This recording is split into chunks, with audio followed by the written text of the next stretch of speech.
Belum lama ini, semesta menjadi saksi atas sebuah luka yang menyayat hati.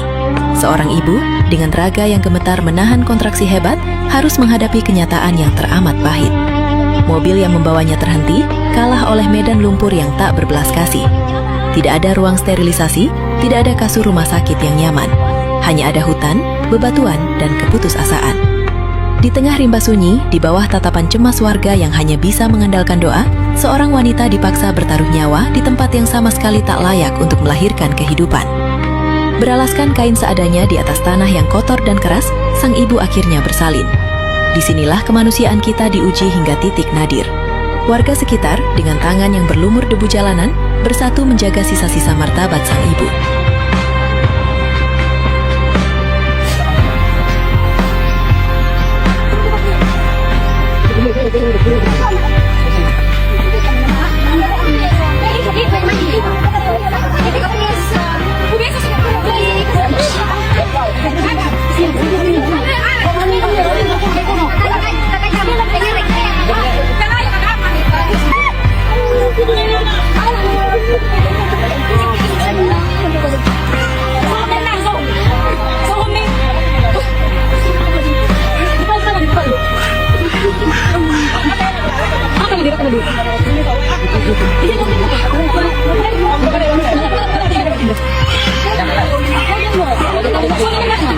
Dan saat harapan hampir pupus, sebuah keajaiban pecah.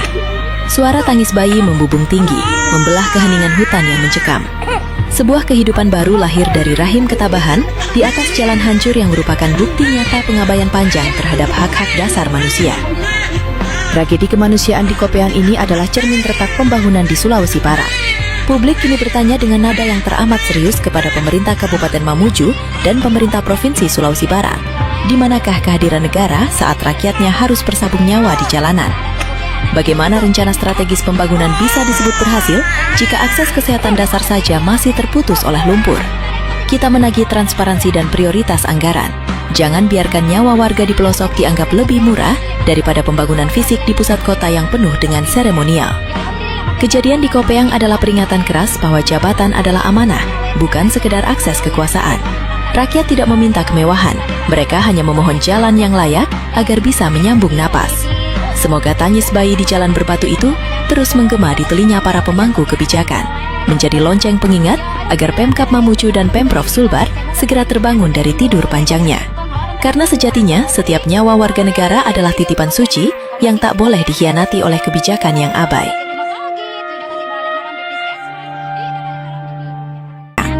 Di tempat ini, kata pembangunan hanyalah gema kosong yang tak pernah sampai ke telinga warga. Saat di ruang-ruang rapat pemerintahan kita bicara tentang angka kesejahteraan, di sini realitasnya adalah tanah merah yang keras dan bebatuan yang bisu. Bagi warga Kopeang, aspal bukan sekedar fasilitas, melainkan harapan tipis untuk tetap bertahan hidup yang hingga kini masih menjadi mimpi yang amat mahal. Desa Kopeang terletak di Kecamatan Tapalang, Kabupaten Mamuju, Sulawesi Barat. Selebes Magazin Sulawesi Barat, desa ini memiliki penduduk sekitar 923 jiwa dan terdiri dari 8 dusun. Pemerintah desa telah melakukan berbagai upaya pembangunan, seperti pembangunan jalan rabat beton, jembatan gantung, dan peningkatan sarana prasarana pertanian. Namun, desa Kopeang masih menghadapi tantangan, seperti akses jalan yang rusak dan terisolasi, sehingga warga harus menandu pasien sakit sejauh 21 km untuk mendapatkan layanan kesehatan. The best of the best.